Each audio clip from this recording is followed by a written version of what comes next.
Taong 2016 matapos ang pagpanaw ng ating mahal na Nariag founder na si Madam Lydia Manansala Alvarez, nagsimula ang isang bagong yugto sa kasaysayan ng Nariag Incorporated. Lubos po nating ipinapaabot ang ating taos-pusong pasasalamat at pagpupugay kay Madam Lydia Manansala Alvarez, ang nagtatag ng Nariag Inc. Sa pamumuno ng kanyang panganay na anak na si Olga Alvarez Maborang na hanggang sa kasalukuyan ay nananatiling pangulo ng organisasyon, ay ipinagpatuloy ang kanyang nasimulan, ang walang sawang paglilingkod sa bayan at pagmamalasakit sa kapwa. Mula noon hindi na napigilan ang paglago ng Nariag. Naitatag ang mga chapters sa ibayong dagat. Nandiyan ang Nariag Rome, Italy at Nariag Macau noong 2017. Nariag Hong Kong noong 2023, Nariag United Arab Emirates. At Nariag Milan, Italy nito lang 2024.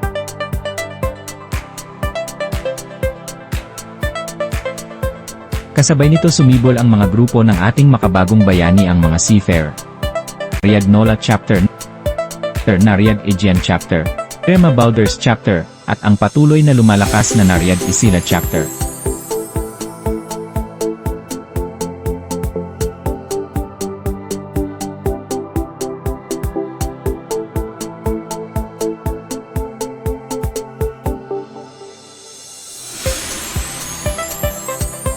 Dito sa Pilipinas patuloy na lumalawak ang ating pamilyang Nariag. Sa Metro Manila nandyan ang Nariag Manila, Pasong Tam, Pag-asa, Bagong Silangan, Bago Bantay at Musang Chapter sa Quezon City. Nariag Caloocan, Navotas, Malabon, Valenzuela, Baguis, Road Warrior, Muntinlupa at Taguig Chapters. Sa Rizal naman nandyan ang Cainta, Rizal West at Antipolo. Kasama din natin ang Nariag Taytay at ang bagong Nariag DUTG Chapter. Sa Cavite naman, nandyan ang Nariag Bacoor, Tanza, Dasmariñas, Imus, Calabarzon at Stana. Kasama rin natin ang Nariag Riders, Smaru Riders, at Nariag Batangas. Nandyan din ang Nariag Calamba Chapter.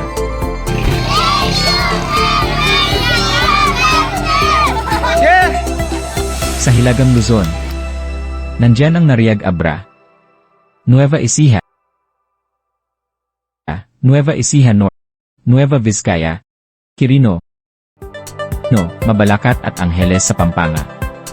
Sa Visayas, nandun ang Nariag Iloilo, Bacolod, Aklan, at Cebu. At sa Mindanao, Nariag Cagayan de Oro, Nariag Iligan, Nariag Mantikao, Nariag Initaw, Maria Cristina, Bukidnon, Oroquita. Tunay na ipinapakita nito ang lakas ng ating pagkakaisa sa ilalim ng pamumuno ni Pangulong Olga Alvarez Maborang. Sunod-sunod din natamo ang mga karangalan, katulad ng Local Volunteers Award of Quezon City noong 2017, Best PNP Accredited NGO, at marami pang pagkilala mula lokal hanggang abroad. Lahat ng ito patunay ng ating malasakit at dedikasyon bilang isang volunteer group. Hindi matatawaran ang ating mga nagawa. Nandyan ang feeding programs, Brigada Eskwela, relief operations, tree planting, cleanup drive, libreng gupit at medical missions, blood donation drives, at pakikipagtulungan sa YENS bilang force multiplier para sa kapayapaan at kaligtasan. Ngunit higit sa lahat ang lakas ng Nariag ay nasa pagkakaisa ng ating mga miyembro.